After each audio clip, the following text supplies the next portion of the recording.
comes. So the Buddha taught us to train the mind to see clearly. This is, in the last one we were talking about straighten the mind. But the word tame here, or dhamma, or danta, this means making the mind like a trained animal, like a horse or a buffalo or something that is trained and understands what is the important thing to do. So teaching the mind to understand what is of its benefit, what is of its own benefit, and what is to its detriment. Understanding the anger, understanding the greed, seeing it for what it is. So this is very much a reminder to us that the untrained mind is the cause for all of our suffering. And it's simply by training the mind that it leads to happiness. The first kind of happiness, of course, that it leads to is that it helps us to overcome suffering. So as these monks said, it was the untrained mind that had greed, that had anger, that had delusion, that had opened up the hells in front of them. They could even see in front of them that if they were to just follow their desires, follow their aversions, it's open like the doors of their own house with a big welcome mat in front. This is what they said.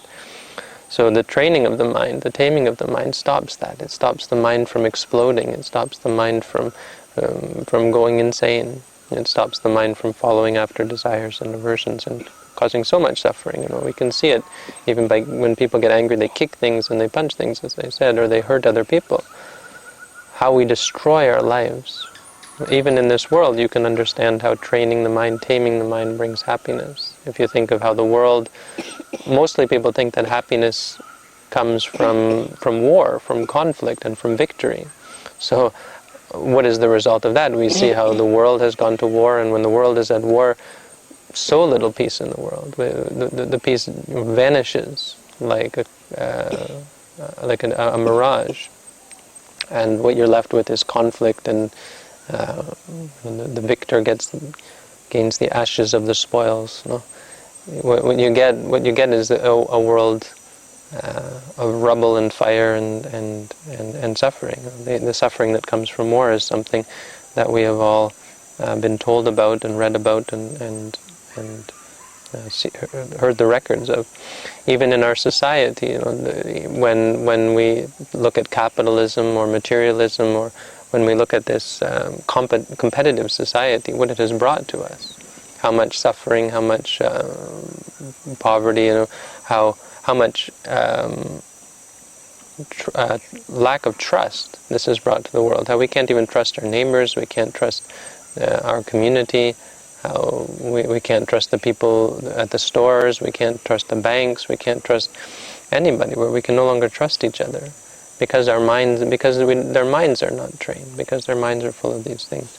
Even in the family, the untrained mind, amongst family, friends, at work, if you talk to anyone about their job situation and how it's going, almost anyone in the world will be able to tell you about the fighting and the politics that goes on at work. And then if you ask people about their home life, most people nowadays, because of the nature of our minds and our desires and everyone's conflicting desires, the anger and the fighting and the harsh words, even the abuse that goes on as a result of our untrained minds, how people, even though they want to find happiness and they want others to be happy as well, they will end up bringing great suffering to both themselves and to others.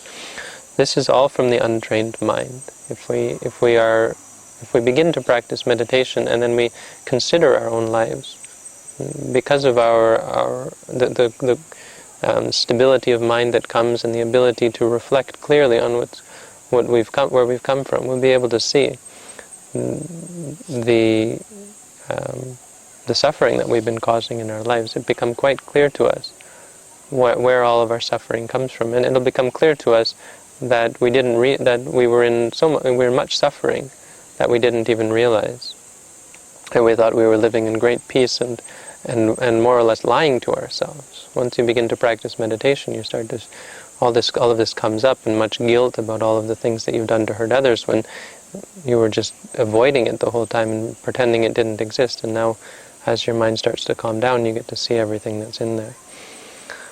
So for someone who's practiced meditation, this is a clear teaching that it is the trained mind, the tamed mind, the straightened mind that brings happiness. So it's a good teaching for us to always remember. Cittang dantang sukhavahang. It's one that is often taught in Buddhist circles, that the trained or the tamed mind brings happiness. So just one more verse in our series on the Dhammapada.